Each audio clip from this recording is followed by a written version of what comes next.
Olá a todos, eu sou a Samara Rodrigues, psicanalista junguiana, aqui no Instituto Humanai, Núcleo de Psicologia, Cultura e Livraria. Hoje, nesse vídeo, a gente vai falar sobre relações abusivas. Se relacionar com outro é um desafio para qualquer um e é um tema sempre presente nas sessões de análise, né, de terapia. Os limites que a gente tem de quem a gente é e do outro, eles não são claros, a gente não nasce com eles, né? É um processo que precisa ser construído ao longo da nossa vida e eles são delimitados pelas nossas experiências, pela nossa relação com o outro. E desde que a gente nasce, a gente já é cuidado por um outro, né? Que geralmente é a mãe. E a gente cresce buscando corresponder às expectativas desse outro. Então a gente busca, de muitas formas, agradar. O que acontece é que conforme a gente continua crescendo, a gente continua querendo agradar. Então a mãe, a família, na escola, na sociedade, né? Conforme a gente vai se relacionando. E nesse processo de crescer e de corresponder a esse outro, de agradar, uma parte de quem somos, ela fica de fora, que na linha junguiana a gente chama isso de sombra, a gente não conhece de nós mesmos. A questão é que conforme a gente vai crescendo, a gente continua querendo agradar o outro e corresponder a essas expectativas. Então, internamente, a gente começa a travar uma luta entre aquilo que eu sou e aquilo que eu descubro que eu sou e aquilo que o outro espera de mim, ou aquilo que eu aprendi que o mundo quer de mim. Quando eu me relaciono com esse quem eu sou, que ainda não é muito claro, eu entro numa disputa de poder com o eu do outro, né? E é justamente nessa desigualdade de poder que ocorrem as relações abusivas. Eu entendo aqui poder como aquilo que se pode, como possibilidade, como ter influência né, de validação. E as nuances de se obter esse poder são inúmeras, então depende de classe social, de gênero, de localização geográfica, do grau de desenvolvimento emocional, intelectual, sem falar das questões inconscientes que já são inerentes ao sujeito. Nesse vídeo, eu quero falar sobre as relações abusivas ligadas principalmente às pessoas mais próximas, aquelas que a gente tem mais afetividade, que são nas relações amorosas, nas relações entre pais e filhos, entre colegas de trabalho e amigos, né? Porque são nessas relações onde é mais difícil identificar esses excessos e esses abusos. Lidar com as implicações desses abusos, reconhecer isso, torna-se uma tarefa extremamente dolorosa, né, que a gente cuida em terapia. E os sentimentos contraditórios que advêm disso, a culpa, a busca por assentar essas contradições dentro de si, além de identificar isso, né, de uma maneira não racional, identificar esses sentimentos, né, lidar com esses sentimentos na terapia, assentar essas emoções contraditórias dentro de si, elaborar isso ou entender isso não racionalmente, torna-se um desafio, né, porque eu começo a entender que aquilo que eu estou identificando também corresponde a aspectos ignorados de quem eu sou. É muito importante a gente identificar os excessos e a invasão que eu sofro nessa relação com o outro, né? Se conscientizar da natureza dessas relações, buscar um amadurecimento, para que a gente possa criar relações mais saudáveis, com mais respeito, onde a gente pode ser mais quem a gente é. Há diversas saídas e elaborações possíveis que é o tema de terapia, então a gente discute em sessões caso a caso para trabalhar isso. Para esse vídeo eu selecionei 5 aspectos que eu considero que são alarmantes para a gente reconhecer uma relação abusiva. Eu vou falar sobre cada um deles. Então, o primeiro é a agressão passiva, né? Normalmente elas aparecem como acusações, como críticas desmedidas, né? Aparentemente construtivas, mas nem sempre são construtivas.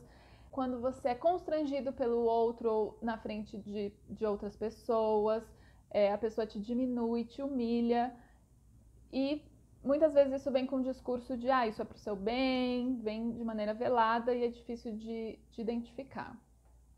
A segunda, culpa, ciúme e controle. É quando o outro te faz se sentir culpado propositalmente ou porque você tenha feito algo que não o inclui, ou que ele não aceita ou ela não aceita, e ele te faz se sentir culpado. O ciúme, ele entra como uma forma de controle. O ciúme é um capítulo à parte, então se vocês quiserem um vídeo só sobre o ciúme, só sobre o que gera os ciúmes e todas as possibilidades disso, deixa o comentário aqui que a gente faz também. O terceiro item que eu quero falar é sobre desprezo e desdém. Né? Então é quando o outro te desmerece, te desvaloriza, sobre algo que você faz ou é. Não tô querendo dizer aqui quando a pessoa diz que aquilo é a opinião dela ou porque ela acha que é uma crítica que ela quer dizer. Não, é quando você já sinalizou que aquilo é importante para você, que aquilo faz parte de quem você é e ainda assim a pessoa despreza e desvaloriza algo que é importante para você. Ou ainda quando a pessoa age com desprezo e desdém, como uma forma de punição, ou por você não conseguir agradá-la, ou porque você fez algo que a pessoa não considera relevante. O quarto item é a invasão da sua intimidade. Então, a pessoa não respeita a sua privacidade, ela tira conclusões por você, ela acredita saber o que você quer, ela quer saber as suas senhas ou segredos sem que você tenha oferecido isso, né? Enfim, a pessoa é invasiva. E o quinto item que eu quero falar é quando a pessoa te afasta de outras pessoas, né? Então, ela que quer definir para você quem é bom e quem é mal, ela diz que não gosta dessa ou daquela pessoa, e às vezes você tem consideração por aquela pessoa, ou tenta te afastar de pessoas que são próximas a você e que são importantes, mas que para ela não.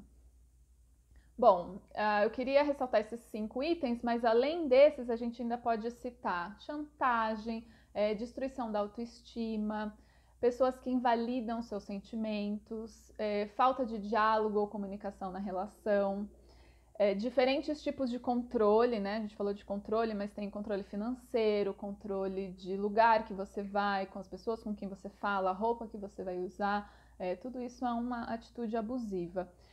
Sem falar em ameaças e violência verbal ou física, que são os extremos desses abusos, né? Mas a ideia hoje é que eu fale desses que não são tão, que são mais difíceis de identificar, eles não são tão nítidos. Para finalizar, eu queria lembrar que, como a gente está constantemente construindo quem a gente é, os limites de quem somos, fica difícil muitas vezes ter clareza para identificar os atos abusivos do outro, né? Então, as relações mais íntimas, como as amorosas, é muito comum que um se misture ao outro e gerando relações de codependência, por exemplo. Isso explica porque é muito difícil se separar, né? Pessoas que tá todo mundo vendo que estão em relações abusivas, mas não consegue se separar porque a pessoa está numa codependência. E como os atos abusivos eles não correspondem apenas a um lado, né? Então um abusado também de certa maneira é um abusador. Vem a dificuldade para estabelecer esses limites, vem a culpa e até a dificuldade de romper com a relação, de pôr uns limites. No entanto, como se trata de relações de poder, é muito comum ter uma desigualdade nesse poder, né? Não é à toa que índices de feminicídio são muito altos, então muitas vezes, por mais que tenha dos dois lados, é muito desigual. Então, é muito importante que nesses momentos a gente conte sempre com a ajuda de alguém, então tanto para identificar essas relações, como para conseguir sair delas ou botar um limite delas quando não é possível cessar a relação.